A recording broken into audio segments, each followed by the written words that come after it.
Hey everyone, welcome back. I just completed week 32, which is also my third week on compounded tirzepatide. I am currently using the 5 milligram dose. As previously stated, I stepped down from the 10 milligram Zepbound dose to the 5 milligram compounded tirzepatide dose as I started maintenance. So just to give you a quick recap of my week, I took my third injection of 5 milligram compound on Friday the 16th. On the 17th, which is a Saturday, I went to CVS. I got my second dose of this shingles vaccine. So the final shot in that series. Everything was fine on Saturday. I woke up on Sunday to do my workout as I usually do. I usually do a 2-hour workout on Sundays, and I was fine. I got on the treadmill to start my workout. I think I did 45 minutes to an hour. I can't remember which one. I started feeling a little lethargic at the end of that workout. But once I got to the weightlifting, that's when I really felt it. My body was extremely sore, my muscles. There were areas of my skin that were sensitive to touch. So I ended up reducing some of the sets that I was doing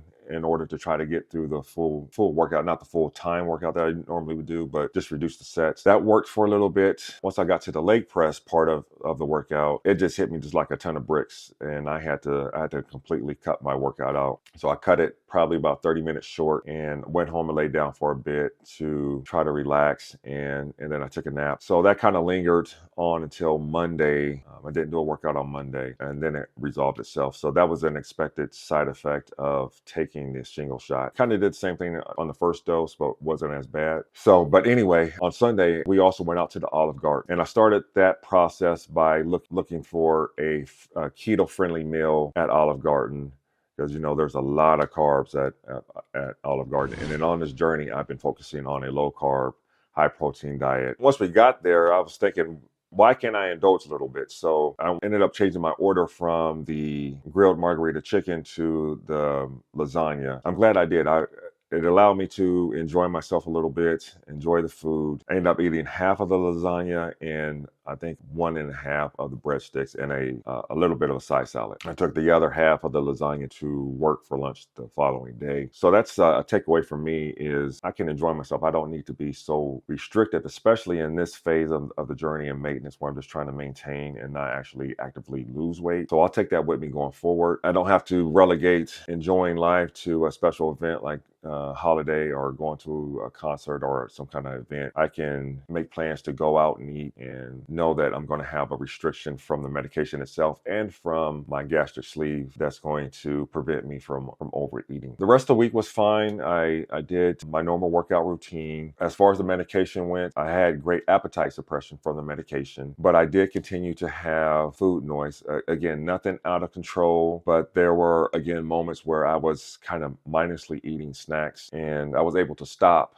but they're a little bit too frequent for my sake, especially coming from a period where I didn't really have any food noise because of the medication, and then going to battling against it somewhat. So I did speak to my provider about the food noise, so I'm bumping up to 7.5 milligrams next week. So I'll take my last dose of 5 milligrams on the compound this week, and then take 7.5 compound next Friday, which is the 30th, I believe. And that is just an effort to suppress the food noise. Hopefully it doesn't provide me additional appetite suppression, because the appetite suppression on 5 milligrams was perfect. And hopefully it doesn't increase my metabolism, because I don't want to lose an additional excessive amount of weight. I think the pacing that I'm going at right now is fine. So with that being said, let's get into the numbers. Last week on the 16th, I weighed in at 222.9, and this week I weighed in at 222.2. So for back-to-back weeks, I've lost 0.7 pounds, and on 3 weeks of maintenance, I've now lost 1.5 pounds. So that's an average of 0.5 pound a week. So that's perfect pacing for me, especially coming from where I was coming from, or where I was averaging a loss of 3 pounds a week when I was on the weight loss journey itself. So being able to slow that down to 0.5 pounds per week is perfect. So hopefully I can keep it there once I move up to 7.5. That's a little bit concerned for me. So I'll be playing double dutch a little bit, learning how to navigate this specific part of my journey. And I don't know what that means. Do I drop another workout day off? I went from 6 days a week down to 4. Does this now mean that I go down to 3 days a week in order to shrink that caloric deficit a little more, so it's not as huge? Because the other option is increasing my caloric intake, and I don't know if I can do that at this point because of the medication providing the appetite suppression and the addition of my gastric sleeve, which prevents me from overeating for the most part, outside of giving into cravings of food noise. So if I can navigate that over the coming weeks, I think I'll be fine. So I'll figure it out. Just another exciting component of this journey. So that also means that I've now lost 92.9 pounds on this 32-week journey so far. And that brings my percentage of loss to 29.5%. Just as a reminder, I started on January 12th. And at that point, I weighed 315.1 pounds. So I'm not too far off from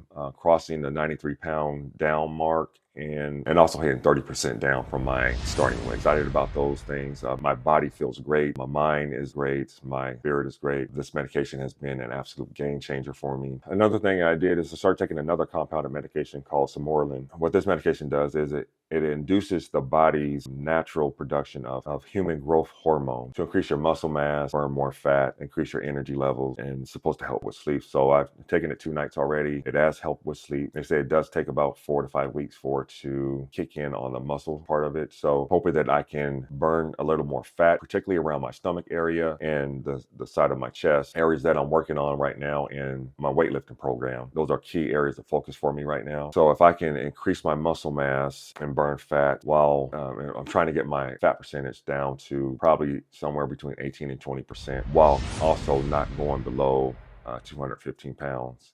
As I mentioned before, I have a range. My goal was to get to 225, and I don't want to go below 215. So if I can maintain somewhere within that 10-pound range of 215 and 225, that'll be perfect for me. That might be 220 pounds. So we'll see how that goes. If you haven't already done so, please hit the subscribe button, hit that like button. Feel free to comment and share, and don't forget to smash that bell so you can get notifications when I post the next video. I thank you all for following along. Like I said previously, I really enjoy interacting with you all, and you all provide me encouragement to keep going. So hope everyone has a great weekend, and I'll talk to you later. Bye.